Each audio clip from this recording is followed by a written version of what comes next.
What's good, YouTube? dgwhips are backing out with another video. I know I've been gone for almost a couple weeks. I'm sorry. I've literally been working like almost every day. I've been saving up money for a few things, which I'm sure you can tell by the title of the video and what you see behind me. This is my new daily. This is my new car I'm gonna be driving every day for work and just errands and stuff like that. Obviously, I still have the G35. I didn't sell it.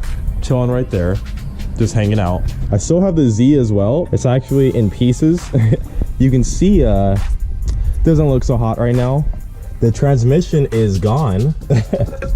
I've been partying this out. The car was garbage. It was a death trap and it was pretty much not worth fixing. So, but it has a lot of good parts on it, so I'm parting it out. So anyone in the Las Vegas area that needs parts for a Z, if you want the wheels or anything, just let me know. But today is about my new daily and my new plans for the G35 as well. So yeah, this is a 2006 Subaru Outback. This has the 2.5 liter boxer engine, of course, the EJ25. And I got this for a steal. I got it for a really good price. I only spent $1,750 on this, which is phenomenal. This is worth usually around 3 or 4 grand in this condition. It does have a few quirks, which I'm gonna get into in a second, but has 180,000 miles, so a little high, but the engine runs basically perfect. Car drives good, doesn't overheat, AC works, heat works. The main thing is there's a lot of like cosmetic issues, like I'll show you. You can see they've hit things probably 3, 4, 5 times, scraped. Boom, this headlight is busted. I actually already ordered a new one. I found one for 60 bucks on eBay, and that's on the way. You can see this is all busted. We're just gonna embrace the ratchetness of it though. I'm not tripping about it. They painted the wheels black, which they didn't do the best job, but you know. Now the reason why I got this car was because it's very practical and it's pretty much everything the G35 is not. So I have a roof rack, I have the hatch, I have all-wheel drive, so I have ground clearance and everything, usable back seats, good fuel economy. There's a spider chilling out right there. What's up, buddy? You trying to die? Sorry, I don't like spiders very much. But yeah, this is it. This is my new daily. As of today, I've been driving this around right now. I still need to get plates, but I did get a moving permit. Now, the reason why I got this as a really good deal was because it didn't pass smog because of an ABS light. Now, fortunately, because I work quick, I already figured out what the issue was. It was a bad wheel speed sensor in the right rear. This one, I read the code. I figured out it was this one. I pulled the speed sensor out and it was broken in half. So I went ahead and just replaced that. That was 60 bucks at O'Reilly's. That was the only one in town, by the way. No AutoZone or even the dealership had it in stock. I had to order it unless they went to that O'Reilly's. And they had the part and it works, so I'm very happy about that. So don't gotta worry about smog anymore. So right now I'm gonna go ahead and show you the inside. The inside is very dirty. I do need to clean it. I'm probably gonna clean this today actually, but besides being dirty, it actually isn't terrible for the miles. I've definitely seen way worse. The seats actually are in good condition, just needs to be cleaned. I don't really see any rips or tears or anything in either seat. Dashboard actually isn't too bad either. Again, very, very dirty. Not a big deal. We're missing a panel piece right here, but that's whatever. But yeah, the door panels look good. This is coming off. I can fix that pretty easily. I can either like just double-sided tape it or fix the clip or whatever. Not bothering me too much. Yeah, the back seats. Oh, also this car came with a free fishing pole, and the fishing pole was right here on the clothes hangers or whatever you call them. Yeah, it was just chilling there, and the dude said he had it before he bought the car and he gave it to me, so now I have a free fishing pole. So if I ever want to go fishing in the desert, that's cool. So a couple of quirks about the car. I'm gonna show you the biggest one. To start the car, for whatever reason they did this, the only way to start the car is you have to turn the key to the on position, and then you have to hold down the windshield heater button to start it, and then you have to turn it off. So watch. And then you have to turn it back off, otherwise the starter will stay on and then you will burn the starter out.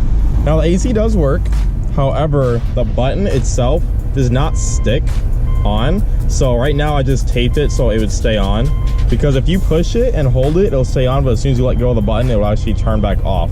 So the only way I was able to have AC without just holding the button the entire time was to tape it, which I know that looks very ghetto, but that's just a temporary fix for now. I might have to actually replace this whole thing. We'll see. Maybe the button just has dirt in it or something that's not letting it lock. But yeah, you can see no lights. Let's close the door. As you can see, no lights besides the I have the brake up and then I don't have my seatbelt on right now, but everything is good. Everything works. We're not overheating. And this car, I just drove it like 40 miles today and it was good. Let's go ahead and pop the hood here.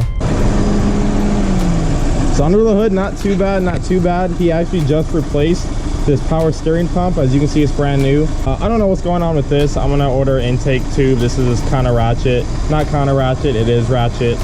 Car sounds good, looks good, it runs perfect. This has had the timing belt done on it before and a few other things. The oil maintenance was pretty good. Car was overall well maintained mechanically. Cosmetically, maybe not so much, but hey, for the price, it's something you gotta compromise, so I'm okay with that. It does have some little small things, like there's some blown suspension bushings and stuff like that to be expected. I do think they replaced some of the axles and wheel bearings. So maintenance has been done on the vehicle. It's just high miles, so you gotta keep up with it. So I'll probably just replace a lot of the bushings slowly and control arms, all that good stuff. But as of right now, this is good to drive and I'm good to use this for work and all that. I do deliver as a job, so using the G for that, I mean, it works, it's cool. But that car, I'm gonna need that car for something else. So I do plan on boosting the G35 very soon here. That's why I bought this, because obviously when I start building and boosting it, I'm gonna need another means of reliable transportation. And unless I just somehow build it and get it done in a day, I mean, even then after it's boosted, I'm sure gonna have problems and reliability issues. That's just the nature of going forced induction. So yeah, I'm actually going to be doing a rear mount turbo. This is actually cheaper for what I was trying to do. I'm probably just going to do single turbo. If I do twin, then it's going to be a lot more complex and more expensive.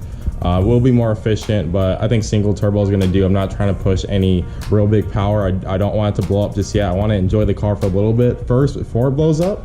But if it does blow up, then I'll just build the engine. That's the plan, and do the manual swap and all that, but not right this second. I do just want to get this boosted and just have the G rolling, you know. So I think I want to cut the rear bumper so you can see it. I've seen a lot of 350Zs do this with the rear mounts and it looks really clean. So I'm probably gonna go about that route. Now I'm gonna have to order a bunch of parts because I'm basically doing a custom kit. I'm gonna order each part individually. I'm gonna go with GTR injectors, wall burrow, fuel pump, oil cooler, oil pan spacer. Gonna need all the lines, a lot of stuff I'm gonna need. But I think I'm actually gonna be able to do this for under $2,000. Besides the tune is gonna be probably like $500 or $600, but parts I think I can do under $2,000. So it's actually gonna be pretty cheap, and I'm not gonna push a lot of boost. It is the stock DE and it is an auto. I'm probably gonna upgrade the tranny as well, go with a Transgo kit. I might pay a shop to do that, or I might do it myself. I don't know. It does seem a little complex. You have to like drill into the valve bodies and stuff, and I don't want to mess that up. So not that these trannies are super expensive. I mean, you can get one for like $200 or $300 now, but just in case, I don't want to have tranny issues right this second. But this is why I haven't been uploading so much. I've literally been working 70, 80 hour weeks, just grinding, saving money, losing sleep, losing my social life.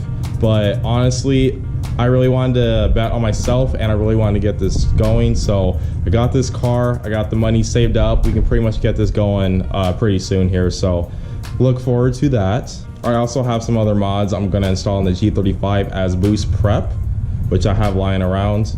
That's pretty much what's been going on with me, and just wanted to update you guys on my plans. So thank you guys again so much for watching. If you're new to my channel, go ahead, like, subscribe, and comment down below. Was this a good deal? $1,700, a good deal for this? I think it's a good deal. Clean title, runs, drives, AC, come on. Thank you guys again for watching.